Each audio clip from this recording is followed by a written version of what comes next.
Hey guys, Mr. Beeler again. Today we're talking CV shafts, also known as half shafts. You will find these a lot of times in front-wheel drive vehicles. You will find them in the fronts of independent front suspension four-wheel drive pickup trucks. Rear suspension, if it's an independent rear suspension, a lot of times they will use a CV shaft.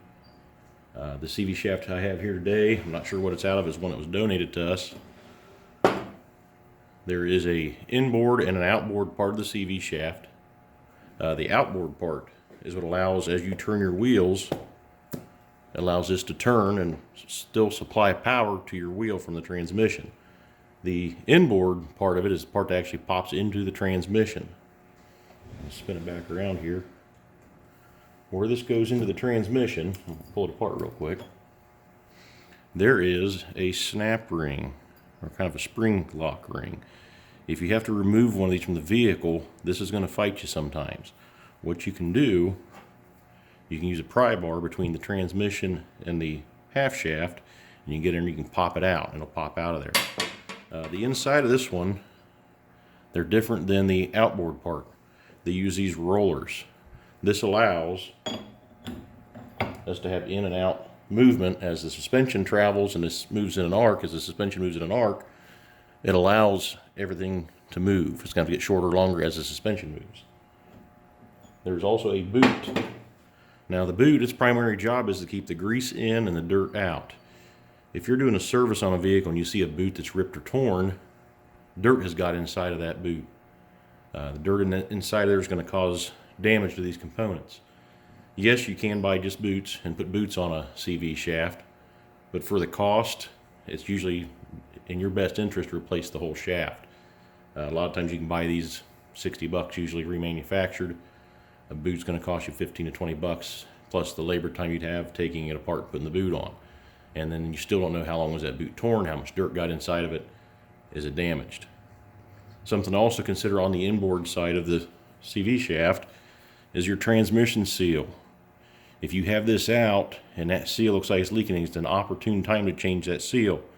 It won't take you that long to change it. You might have 5 to 15 bucks in a seal, and it's been changed while you had everything apart. Now on the outboard side, this one has more articulation, or more travel, we'll say. So it moves a lot farther. Now it doesn't allow any telescoping, but it allows a lot more angle. How they do that are these balls in this little spider unit. Those are inside of there. This is another shaft we've taken apart, and you'll notice inside of there is some machining. Those balls right inside of that, and that's what allows this to articulate as you go around corners. You notice on these two, the one has this ring. If you remember from brakes, that was an ABS reluctor ring. That's what the speed sensor reads off of. If you're replacing one of these, make sure that the replacement unit you get has that ring. If your old one has the ring also. If you install this and that ABS ring is not on there, you're going to have an ABS code for wheel speed. You'll also notice sometimes these things come with a new nut. These are a lock type nut. You do not want this backing off. If you remember from wheel bearings, this nut is what sets our preload on a hub unit type bearing. So the torque on these are critical. Some guys like to put never sees on these splines when they install them, keeps them from rusting inside the hub unit. But torque on this nut is critical. Now you might ask, how do I determine if this shaft is bad?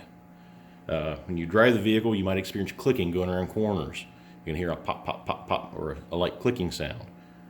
That's one sign that the balls inside this unit have gotten dirt in them. There's now too much clearance. The other thing you can do is you can take these and you can twist them. And there's going to be very minimal play. If you can get into a vehicle, you got it up on a rack or you're on the ground, and you can twist that axle shaft, and it's got a lot of play in it. It flops back and forth. The thing's got excessive play in it. One of the other signs usually going to be is if the boot's been damaged. You'll see grease from that CV unit slung all over the underside of the car in the suspension area. But if you're test driving one of these and you have a noise, crank the wheel hard left or right, make a turn, you'll probably hear that thing popping and clicking. And that's all I have for you today on CV shafts. I will see you next time.